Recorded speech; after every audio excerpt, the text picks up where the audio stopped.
नेपाल की जेएनसी नेता ओजस्वी ने कहा कि इस समय हमें एक अंतरिम सरकार की आवश्यकता है, जिसके लिए हमने सुशीला कार्की का नाम प्रस्तावित किया। ओजस्वी ने कहा कि हम सुशीला को चुनना चाहते हैं क्योंकि वो इस राष्ट्र के निर्माण में हमारी मदद करेंगी। दूसरा, वर्तमान संसद को भंग करना और देश में कानून व्यवस्था बनाए रखना। नेपाली सेना ने 8 सॉकेट बम डिफ्यूज किए हैं और अब तक कई जगहों पर 97 हथियार बरामद किए हैं। नेपाल में अशांति के बाद से पशुपतिनाथ मंदिर में मुख्य परिसर में बंद किया गया।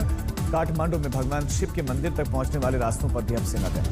नेपाल के राष्ट्रपति रामचंद्र पौडेल ने लोगों से शांति बनाए रखने की अपील की। नेपाली हिंसा को लेकर यूपी बॉर्डर पर सड़की धनखड़ी में पेट्रोल पंप पर लंबी कतार। नेपाल के शहर धनगढ़ी में कर्फ्यू जैसे हालात, सभी पेट्रोल पंप बंद। नेपाल के धनगढ़ी में सरकारी दफ्तरों की तस्वीरें सामने आई। हिंसा के बाद से सरकारी काम ठप।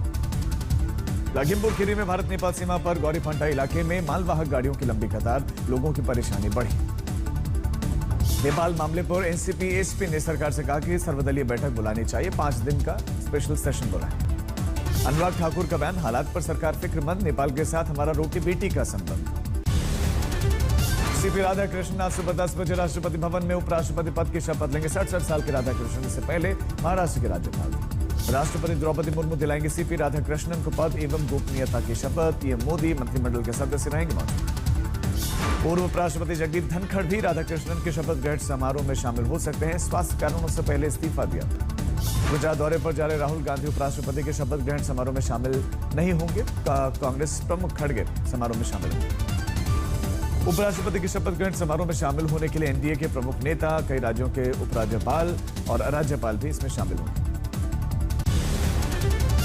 प्रधानमंत्री मोदी आज अंतर्राष्ट्रीय पांडुलिपि सम्मेलन में ज्ञान भारतम पोर्टल की शुरुआत करेंगे। पांडुलिपि धरोहर अंतर्राष्ट्रीय सम्मेलन को संबोधित भी करेंगे। गृहमंत्री अमित शाह शनिवार को 3 दिनों तक चलने वाले पांडुलिपि धरोहर अंतर्राष्ट्रीय सम्मेलन की अध्यक्षता करेंगे। यह सम्मेलन ऐतिहासिक पांडुलिपियों के संरक्षण और महत्व पर केंद्रित है। हिंसा के बाद शनिवार को पहली बार मोदी जाएंगे मणिपुर, कल देंगे 8,500 करोड़ रुपए की बड़ी सौगात। मणिपुर में पीएम मोदी की यात्रा से पहले इम्फाल और चूड़ाचांदपुर में सुरक्षा कड़ी की गई और कांगला फोर्ट और पीस ग्राउंड के आसपास केंद्रीय और राज्य बलों की भारी तैनाती। छत्तीसगढ़ में 10 नक्सली ढेर। गृहमंत्री अमित शाह ने कहा कि 31 मार्च से पहले लाल आतंक का खात्मा। वाराणसी में यूपी की राज्यपाल आनंदीबेन पटेल ने मॉरिशस के प्रधानमंत्री नवीन रामगुलाम का गंगा नदी पर क्रूज पर स्वागत किया और सभी ने दशाश्वमेध घाट पर गंगा आरती देखी। मॉरिशस के पीएम रामगुलाम आज अयोध्या का दौरा करेंगे। सीएम योगी आदित्यनाथ करेंगे स्वागत। रायबरेली की दिशा बैठक में राहुल गांधी और यूपी के मंत्री दिनेश प्रताप के बीच में तीखी बहस। मंत्री ने कहा कि जब लोकसभा में राहुल अध्यक्ष का कहना नहीं मानते तो मैं यहां पर उनका कहना मानने के लिए बाध्य नहीं।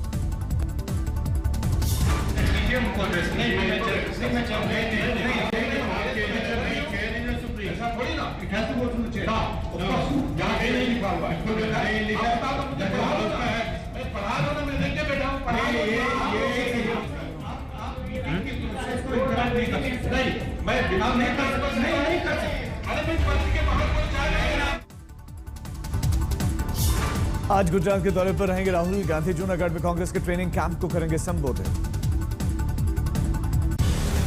पूर्व आरजेडी नेता तेज प्रताप यादव, तेजस्वी यादव के विधानसभा क्षेत्र राघोपुर में सक्रिय हुए, बिना नाम लिए तेज प्रताप ने तेजस्वी पर बोला हमला और रीलबाजी पर भी टिप्पणी। राघोपुर में बाढ़ प्रभावित इलाकों में घूमते दिखे ग्रामीणों के बीच में तेज प्रताप यादव और बाढ़ पीड़ित महिला से पूछा, आपका विधायक नहीं आया? भ्रष्टाचार को लेकर झारखंड के पूर्व सीएम और ओडिशा के पूर्व राज्यपाल रघुवर दास ने हेमंत सोरेन सरकार पर बोला हमला। नेपाल जैसे हालात की चेतावनी दी, कहा कि युवा भड़के तो 5 साल का इंतजार नहीं करेंगे। भारत पाकिस्तान के मैच के खिलाफ सड़कों पर उतरेगी उद्धव ठाकरे की शिवसेना। संजय राउत ने किया सिंदूर आंदोलन का ऐलान। कर्नाटक के सीएम सिद्धरामैया जाति जनगणना के मुद्दे पर आज सुबह 11 बजे प्रेस कॉन्फ्रेंस करेंगे। इस विषय पर अहम घोषणाएं हो सकती है।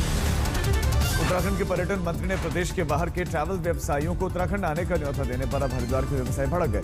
पर्यटन मंत्री के खिलाफ विरोध किया। जम्मू कश्मीर के डोडा में ठुगर मोहल्ला में कम तीव्रता का विस्फोट हुआ और कोई हताहत की खबर नहीं। छत्तीसगढ़ के गरियाबंद जिले में मनोज उर्फ मॉडर्न बालकृष्ण समेत 10 नक्सली ढेर सेना चला रहे ऑपरेशन। केंद्र सरकार की तरफ से बिहार में रेल सड़क का बड़ा तोहफा। बीजेपी प्रदेश अध्यक्ष दिलीप जायसवाल ने पुष्टि की, कहा कि बिहार के मोकामा से मुंगेर तक 6 लेन सड़क। पहली बार कोलकाता आइजोल के बीच में शुरू होने जा रही ट्रेन सेवा 13 सितंबर को प्रधानमंत्री मोदी करेंगे उद्घाटन। यूनाइटेड किंगडम के बर्मिंघम और साउथ हॉल में मालाबार गोल्ड एंड डायमंड्स के खुले 2 स्टोर्स। दोनों ही स्टोर्स का उद्घाटन अभिनेत्री करीना कपूर ने किया। दिल्ली एनसीआर को मिलेगा नेवी का नया बेस, नाम है INS अरावली। पूरी दुनिया के समंदर पर पैनी रखेगी नजर। मेघालय में उमरोई में भारत और थाईलैंड के बीच में संयुक्त सैन्य अभ्यास मैत्री 14 जारी है और भारतीय सेना और रॉयल थाई सेना के बीच में सहयोग और आपसी समझ को बढ़ाना इसका मकसद।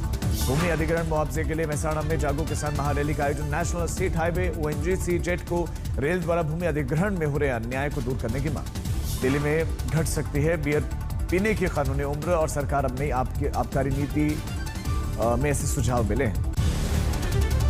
नई दिल्ली में शिक्षकों की ISRHE का बड़ा सम्मान। शिक्षा क्षेत्र में विशेष योगदान के लिए मिला डॉक्टर राधाकृष्णन अवार्ड। HAL अगले महीने भारतीय वायुसेना को सौंपेगी 2 तेजस मार्क 1A लड़ाकू विमान।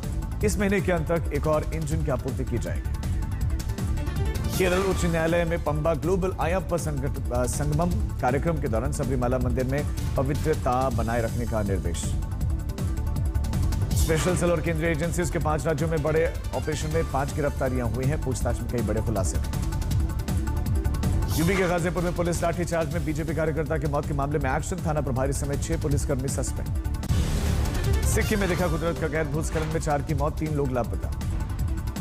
तेज बहाव के बीच रेस्क्यू करते दिखे SSB के जवान। रस्सी के सहारे पानी से निकालते हुए दिखाई दिए। पुलिस, स्थानीय लोग और SSB की मदद से घायल महिलाओं को बचाकर अस्पताल में पहुंचाया गया, जिसमें एक ने दम तोड़ दिया, एक की हालत गंभीर। आनंदबाग में अचानक आई बाढ़ से फसलों को बड़ा नुकसान। किसानों ने मुआवजे की अपील की।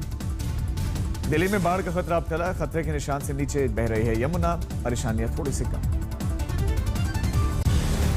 महाराष्ट्र के सोलापुर में बीती रात मूसलाधार बारिश, जल भराव से हाईवे पर लंबा जाम लग गया। महाराष्ट्र के गढ़चिरौली में कीचड़ और पानी को पार करते हुए दिखे मरीज को देखने के लिए डॉक्टर पहुंचे और वीडियो सोशल मीडिया पर लाए। मथुरा सांसद हेमा मालिनी ने बाढ़ पीड़ितों से बातचीत की। बच्चों को केला, चॉकलेट, बिस्किट खिलाए। उत्तराखंड के पौड़ी में ऋषिकेश बद्रीनाथ राष्ट्रीय राजमार्ग पर पहाड़ी से मलबा गिर गया। पत्थर JCB की मदद से इन्हें हटाने का काम जारी है। हिमाचल के मंडी में तबाही के बाद सड़कें अब भी बंद है और रास्ता न होने पर 10-10 किलोमीटर पैदल चल रहे मरीज। कुदरत की लगातार मार झेल रहे उत्तराखंड में PM मोदी का दौरा में SDRF, NDRF और आपदा मित्रों के साथ में बैठक। हवाई दौरे से खराब मौसम आया बीच में। PM मोदी ने उत्तराखंड आपदा प्रभावित इलाकों के लिए 1200 करोड़ की सहायता का ऐलान किया। PM मोदी ने उत्तराखंड के बीजेपी सांसद अनिल बलूनी से मुलाकात की। आपदा प्रभावितों की हर संभव मदद का आश्वासन भी दिया। दिल्ली में खतरे के निशान के नीचे आई यमुना। कालिंदी कुंज घाट पर भी दिख रहा है बाढ़ का असर। बिहार के बेगूसराय में गंगा के जलस्तर बढ़ने से गांव में घुसा बाढ़ का पानी। कमर तक पानी भरने से लोगों की परेशानी बढ़ गई। यूपी के हरदोई में भीषण सड़क हादसा। तेज रफ्तार रोडवेज बस पलटने से 5 लोगों की मौत, 19 घायल। लखनऊ हरदोई रोड पर अनियंत्रित बस हादसे की सूचना पाकर मौके पर पहुंची पुलिस ने लोगों को किया रेस्क्यू। CM योगी ने घायलों को समुचित उपचार उपलब्ध करवाने का निर्देश दिया। यूपी के बिजनौर में नहीं थम रहा आवारा जानवरों का आतंक। सांड ने सड़क पर जा रही बुजुर्ग महिला पर किया हमला, महिला गंभीर रूप से। गोरखपुर में अश्लील हरकत करने पर महिला ने प्रधान प्रत्याशी को पीटा। महिला ने बाइक से पीछा करके कॉलर पकड़कर थप्पड़ जड़ा। राजस्थान के कोटा में बेकाबू होकर पुलिया पर पलट गया भूसे से भरा हुआ ट्रक। हादसे में 2 लोगों की मौत।